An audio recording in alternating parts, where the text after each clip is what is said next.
First, I will let my heart to tell some points, important points, that I am very, very happy to be here in Pakistan. It's the second time that I visit Pakistan, but the first time was 15 years ago.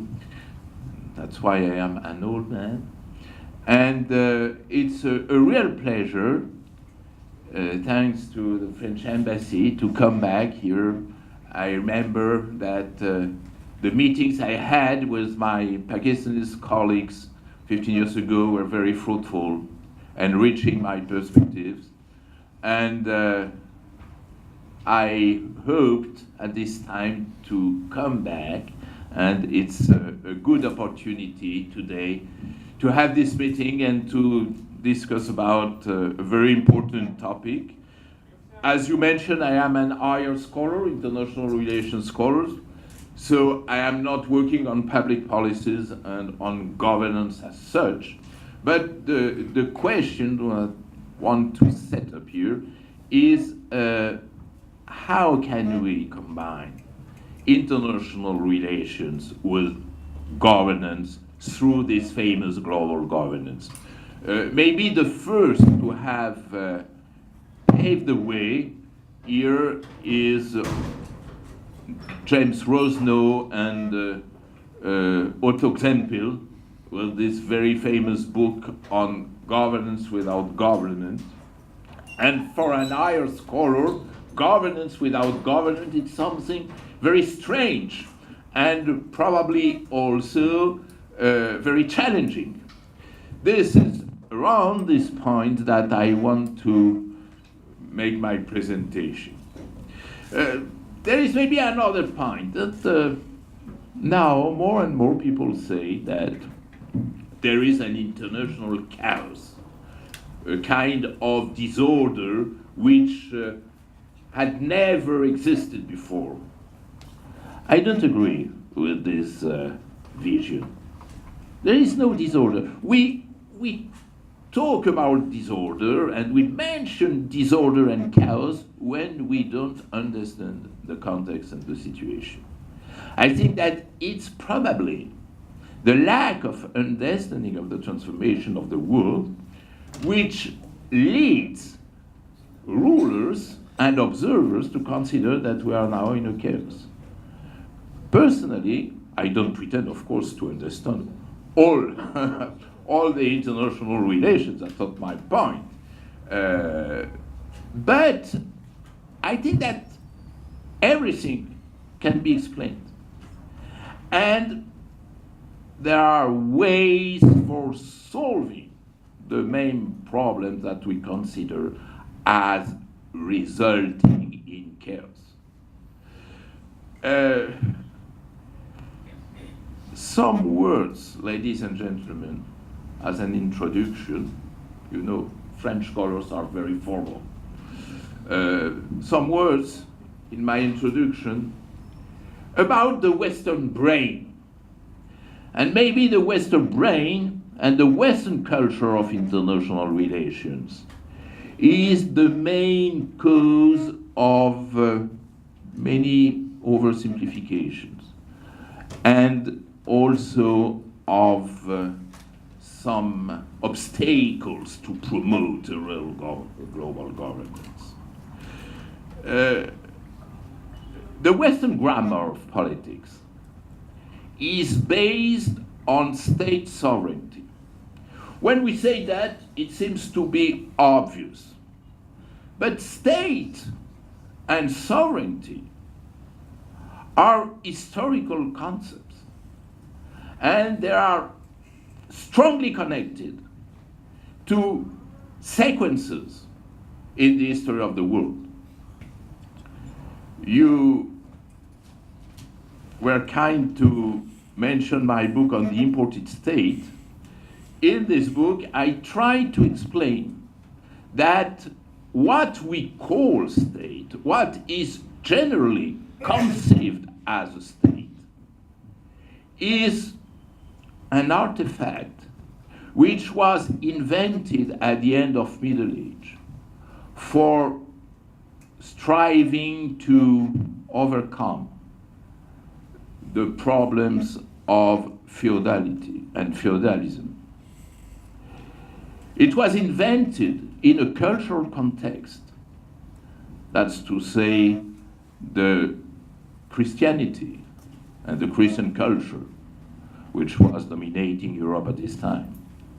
It was closely connected to an economic order, that's to say, the transformation from a rural economy to a trade economy.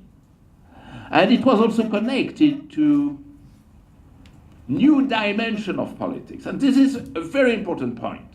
That's to say, during the Renaissance, the idea that politics has to move to another dimension.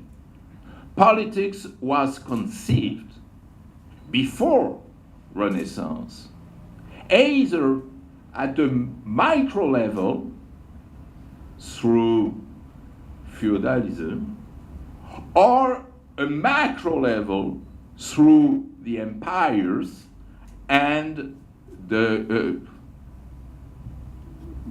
Pope influence on all the Europe.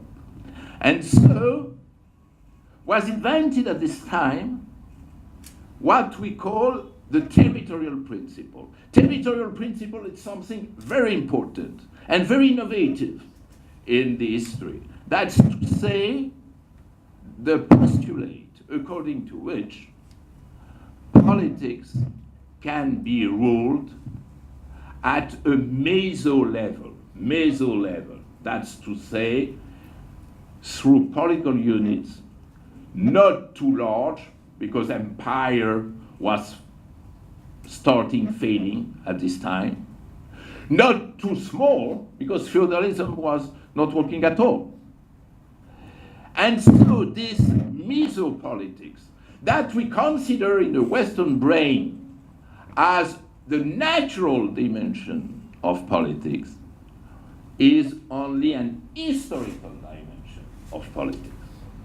Historical dimension that, to say, at this time, 17th century and maybe 18th century, at this time, mesopolitics was really significant, meaningful, fruitful, the real dimension of politics. And on this point, the Western definition given to politics was a territorial definition. Remember what Max Weber said, that state is a dominating group which is exercising its authority in a given territory,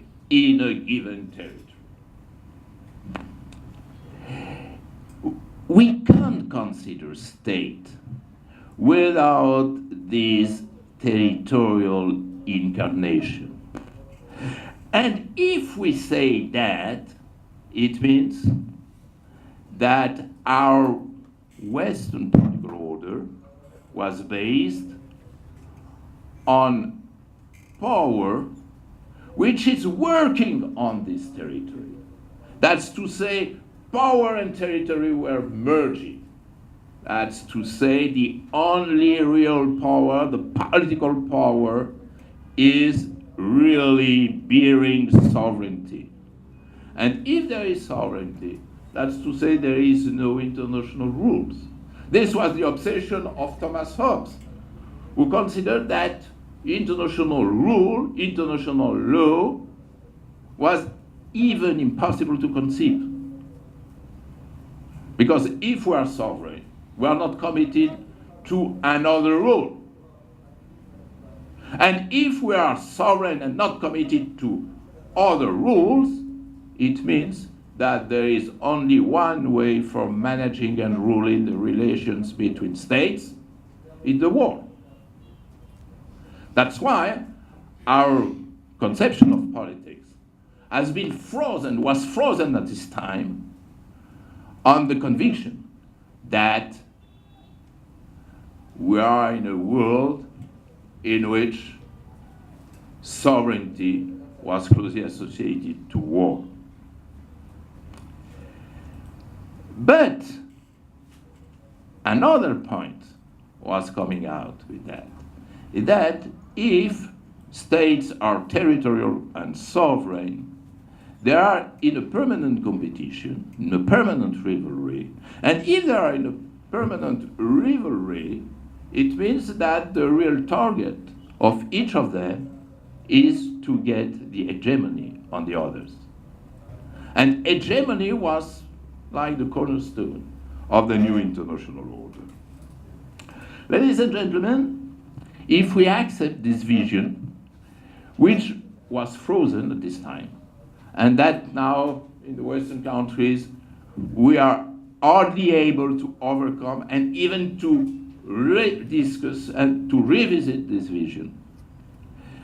First, so it has been frozen, and second, it was considered as a universal vision, that's to say, which is meaningful not only in the Western adventure, but also in all the parts of the world. If we accept that, I would first try to show that we met during the last decades three failures which are totally questioning this vision. And from these failures, I would try to show you what are the solutions, that's to say, this new governance, what are the new directions of this new vision of politics, and how it is resulting in a new multilateralism. What are these three failures? Three failures are globalization. The second failure is a failed decolonization. And the third failure is a fading bipolarity. First, globalization. You know maybe that we have a joke in France. We say that when we want to sack a student, we give as a subject of exam, how do you define globalization? And we know that the poor students has no chance to be accepted because it's a very tough problem. And if we consider the literature in political science, we have to accept that there is no consensual definition of globalization. I think that now we didn't reach the step in which we know how to define globalization. And so when we are not able to define something, we can try to consider it through its symptoms. And there is probably a consensus of the three symptoms of globalization. And I am partly inspired by the excellent book of Jan Hart Scholte on globalization, a critical introduction, published in 2000 at Palgrave. And these three symptoms are inclusion, interdependence, and mobility. Inclusion. Inclusion means that for the first time in the long history of humanity, all the people around the world are constituting a unique system. That's to say, the invention of an inclusive international system, which is the biggest social system that was ever invented in the history of the world. All the people, except the Palestinians maybe, are included in this system. What are the consequences of this inclusion, of this inclusiveness? The first is that globalization has invented the most unequal social system which has ever existed around the world. If you compare the gross national product per habitant in Burundi, $300, and the gross national product per habitant in Luxembourg, that's to say 110,000 US dollars, you can consider that you have an inequality which has never been experienced in the human history. And this is something very important to take into account for two reasons. The first reason is that, of course, in this context, the social issues are now much more important than the strategic issues.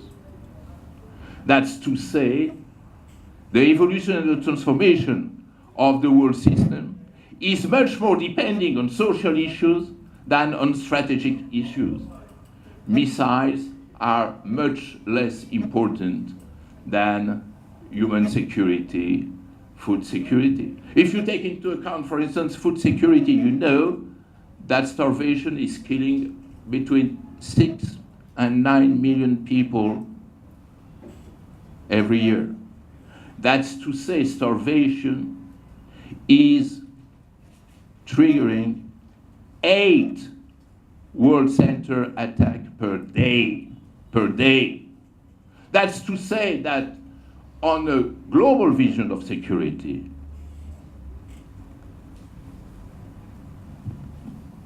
terrorism is a blood drop comparing with starvation.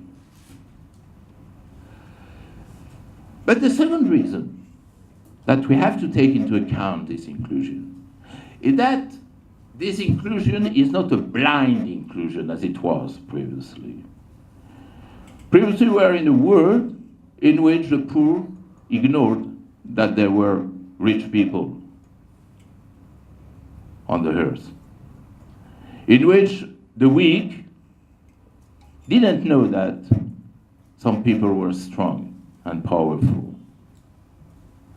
Now with the media communication, we are in a world in which the poor knows that there are rich people and the weak knows that there are powerful people in the same city. And this visibility of the inequality is even much more important than inequality as such. That's to say, the main issue at stake is not inequality or social inequality, but the visibility of this inequality.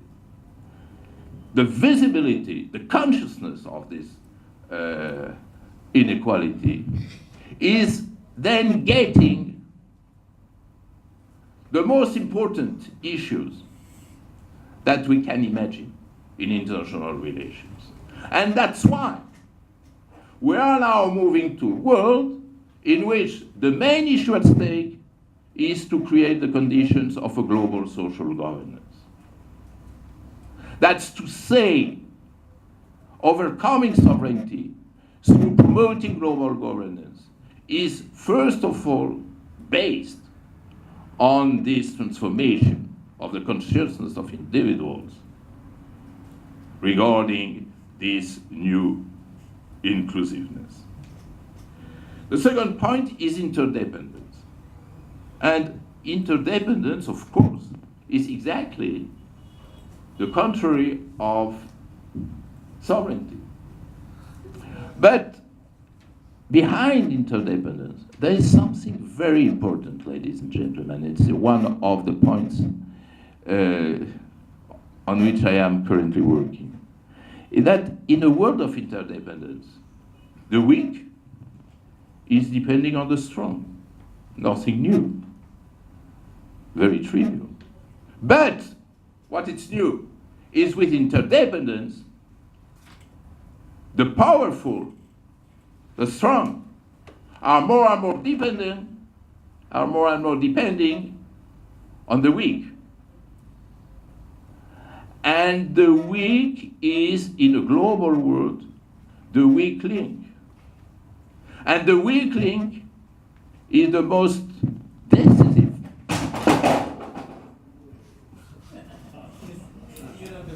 Exactly. The weak link is probably the main issue which is at stake. That's to say, we are moving to a world in which weak link is getting the major part of responsibility in managing the international order. And the third point is mobility. And this is a very big issue at stake presently in Europe. That's to say,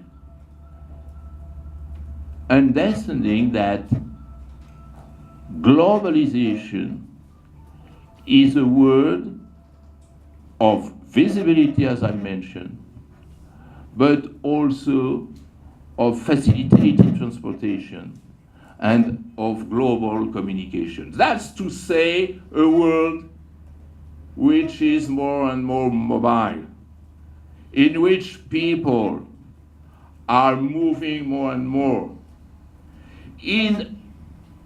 at a level of mass communication in which it's easier and easier to transgress the borderline. That's why migration is now the future of the world. And the migrant is becoming the most active people in the new world. But what is the issue at stake? Behind the migration, you have the problem of territoriality. That's to say, this increasing communication and mobility are totally fading the principle of territoriality. And the principle of territoriality, I defined it as the real basis of the state order. This is the first failure. The second failure is the failure of decolonization. I think that we probably underestimated the role of decolonization in creating the new world order. We underestimated all the failures which were associated to decolonization. For a very simple reason. I remember the time of decolonization. You were not born at this time. I was a young man then. And the decolonization issue was really marginal. At this time, the world order was dominated by the bipolarity, that's to say, East and West, and USA against or versus USSR. And decolonization was considered as subordinated to this major cleavage. And so decolonized people had to align themselves on USSR or on USA, and that was all. But behind that, there was a real issue, and the real issue was moving from an international system which was constituted by Europe and North America to an international system which was constituted by the 5 continents. And this great challenge was never really considered by all the foreign policies at this time.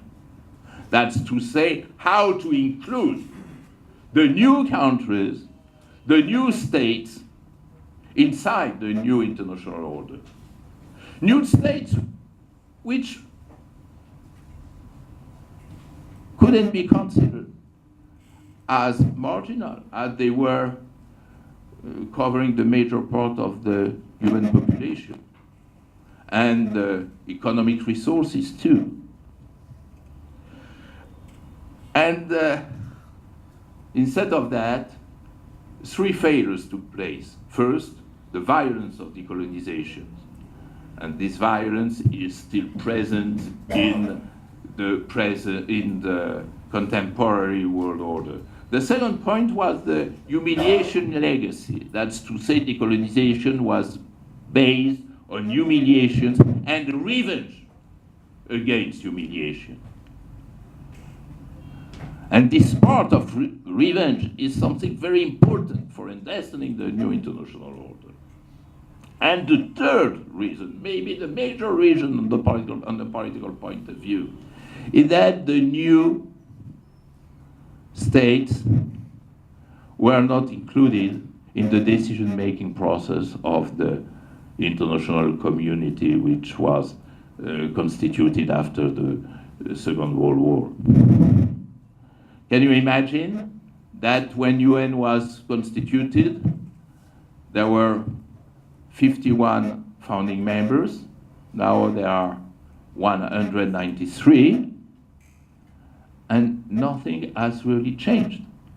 If you take into account the UN Charter, at this time, 45, San Francisco Conference, development issues were not considered.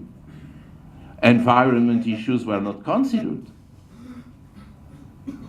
The different cultural visions of humanity were not considered. And however, nothing was changed in the UN Charter.